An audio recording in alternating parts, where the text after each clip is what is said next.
Alors, j'ai commencé le toilettage à l'âge de 16 ans. Donc, j'étais en école et en apprentissage, en fait. Donc, c'était à peu près 3 semaines chez le patron et puis une semaine à l'école, parce que c'était à Versailles. Je suis restée à peu près 5 ans. Ensuite, j'ai changé, j'ai ouvert une boutique d'alimentation pour chiens et chats. Voilà. Et après, j'ai repris le toilettage à mon compte cette fois-ci. Donc, ça fait quelques années.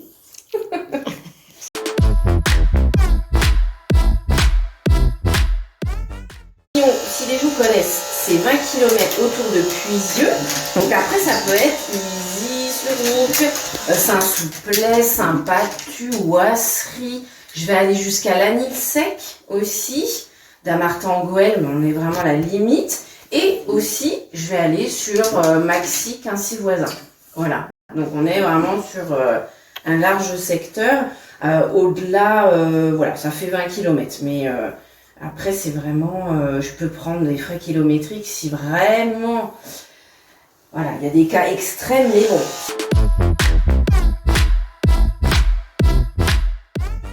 Toutes les races. Après, les gros chiens, c'est plus compliqué à domicile.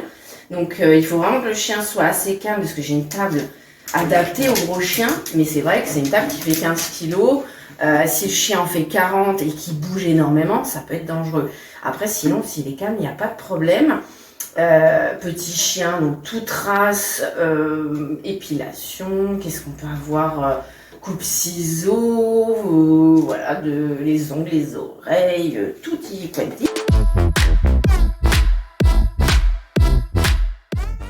Les chats, après, c'est tout ce qui est démêlage.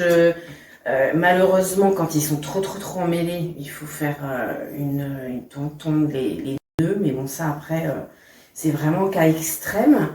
Et il faut que le chat soit assez cool quand même, parce que c'est très dangereux, un chat.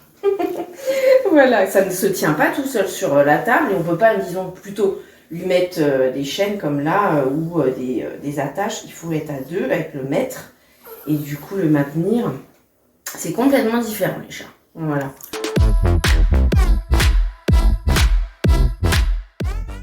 Et les lapins aussi, on peut faire les lapins si vraiment, pareil, un angora, mais toujours faire très attention, c'est une peau très fine. Donc voilà.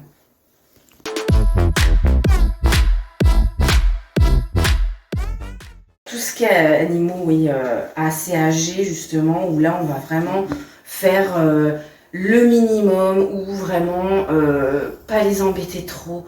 Le séchoir, tout ça, ça peut vraiment pas trop leur plaire. Du coup, vraiment faire la toilette et c'est faire ce qu'on peut, mais au moins le rendre qu'il soit bien. Et surtout quand il y a le poil long ou des choses comme ça, on peut pas le laisser accumuler des nœuds ou donc on va faire même si c'est en plusieurs fois, mais tranquillement. S'occuper de lui quand même, et puis qu'il soit beau, et beau encore, mais c'est surtout bien dans ses pattes. C'est pareil, j'en ai fait beaucoup là la semaine dernière, mais très âgés. Et là pareil, si il faut faire 10 minutes, un quart d'heure, hop, on revient une autre fois, et puis il faut les écouter, se dire bon bah là ça y est, il faut le laisser tranquille.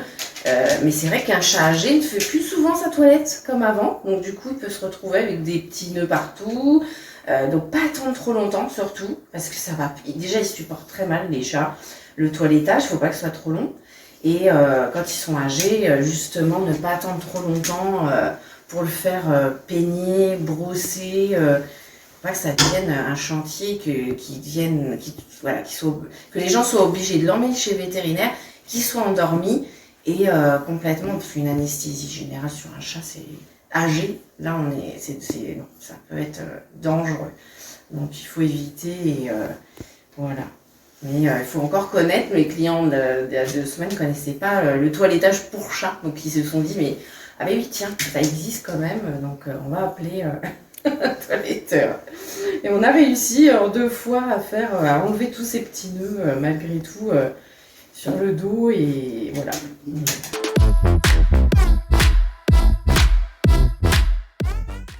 peut commencer la désensibilisation à partir de à peu près 5 mois. Faire connaître, écouter le bruit de la tondeuse, le brossage, même si il faut surtout expliquer aux gens comment s'y prendre, que tous les jours, un petit coup de peigne, un petit coup de brosse, on touche les oreilles. Voilà, ça c'est hyper important pour que le chien en fait soit désensibilisé, ou le chat c'est pareil, et qu'après c'est pour lui ça devient quelque chose de j'ai pas peur et puis c'est naturel. Parce qu'après, c'est vrai que le séchoir, c'est tous ces bruits, le bruit de la tondeuse, ça peut vraiment créer un stress. Donc, à partir, voilà, on peut dire 5 mois, ils viennent et puis on fait une petite, une petite découverte au toilettage.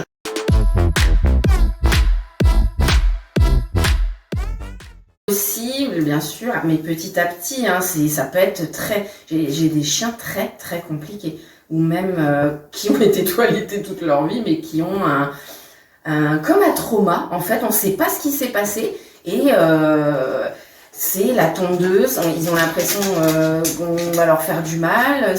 Donc du coup, il faut y aller tout doucement. C'est pas évident. Faut s'adapter. Petit à petit, ils prennent confiance aussi en nous, hein, mais faut vraiment faire du cas par cas, c'est du vivant, donc c'est comme l'humain, hein, ouais.